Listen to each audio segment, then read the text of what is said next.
friends, long time no see. Today I'm gonna do a loaf that has been requested in one of the Facebook groups that I'm in. I knew that I had one loaf to do today, so I asked everybody what you want me to do, and they mostly voted on this swirly design that I've been doing. So I'm gonna do that for you today. This is a loaf that's been in my refrigerator for 2 full days. I don't always do that, but the longer you keep it in there, the more flavor that you're gonna get with that. So if I have orders for, say, like 6 loaves on Tuesday and 1 on Wednesday, then I'll make 7 loaves, and then I'll just keep this leftover one so that I don't have to make just a single loaf. I like to do them in bulk. So this is just my standard all-purpose flour.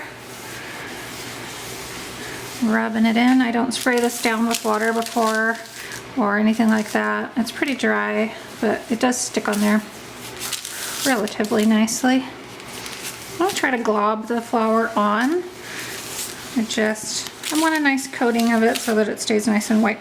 If you have issues with your flour disappearing after you bake it, then what's most likely happening is a lot of people bake in a Dutch oven, which I do too, and your Dutch oven is it's trapping all the moisture from your dough in there. So if you have a high moisture dough, like a 80% hydration, or sometimes even like a 70% hydration dough, you will get too much moisture in your Dutch oven. So crack the lid of your Dutch oven just a little bit to let some of that moisture escape, and you'll see that your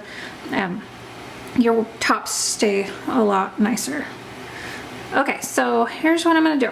This is a little bit weird shaped. As you can see, it's kind of fatter on this side than it is on this side, so I'm gonna want it to open up more on this side.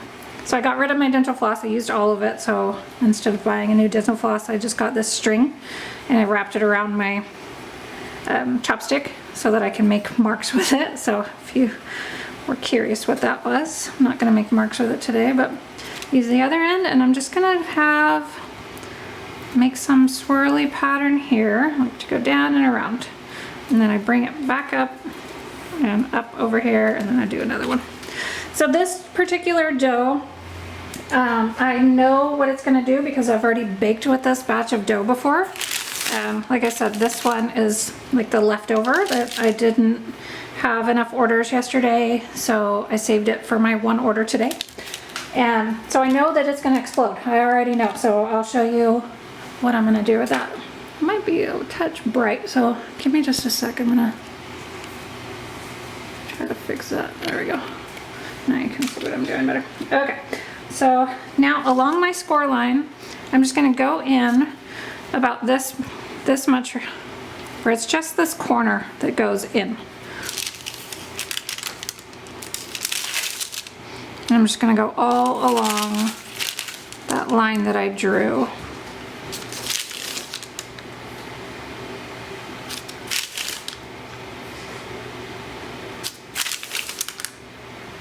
Still need a Lazy Susan.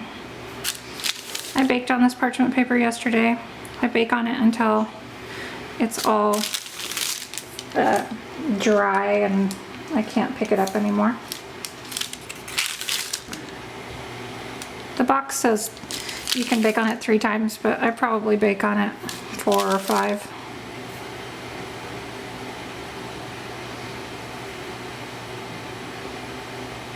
Well, if your dough has enough elasticity to it, it's not gonna flatten out when you go to score it.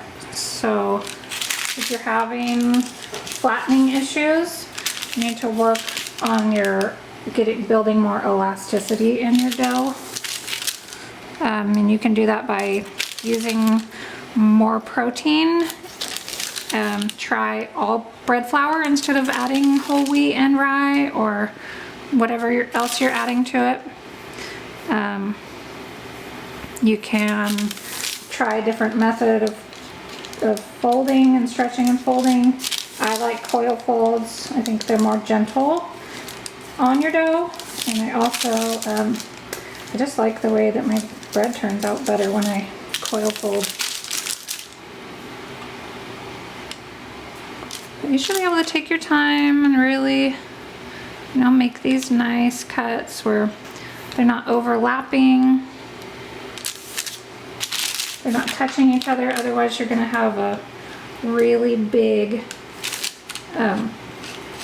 cut where they've overlapped. So far it looks like that. Now I'm just gonna go in and fill these other marks. The more scoring that you have, the less of a chance that you'll have of an explosion. But like I said, I already know that this wasn't proofed enough to have a really nice, like, lay flat, nice spread dough. So I'll show you my trick for that. It's like if I bake one loaf in the morning, or usually I do 2 at a time. If I bake 2 and they explode, then I know how to fix the rest of the batch so that it won't. Okay, so I'm scored now. I have everything that I wanted to do to it done. So now I'm gonna take my blade, and because I know that this is gonna explode if I don't, I mean, sometimes I'll go in and I'll score this in here so that it has more of a shape to open up to. But if I don't want to do that, I'm just gonna take my blade and pretty far in, I'm just gonna run it all the way along one side. This is how you would do it if you were looking for an ear, but you'd go up here. I'm not looking for an ear, I just want a big expansion point, so it's gonna puff up this way. So now when I said I went in pretty deep, I went in probably from here to here on there, so this whole part of my blade went in. All right, I'm gonna pop her in the oven and I'll show you what she looks like on the way out. I hope you guys like this bake.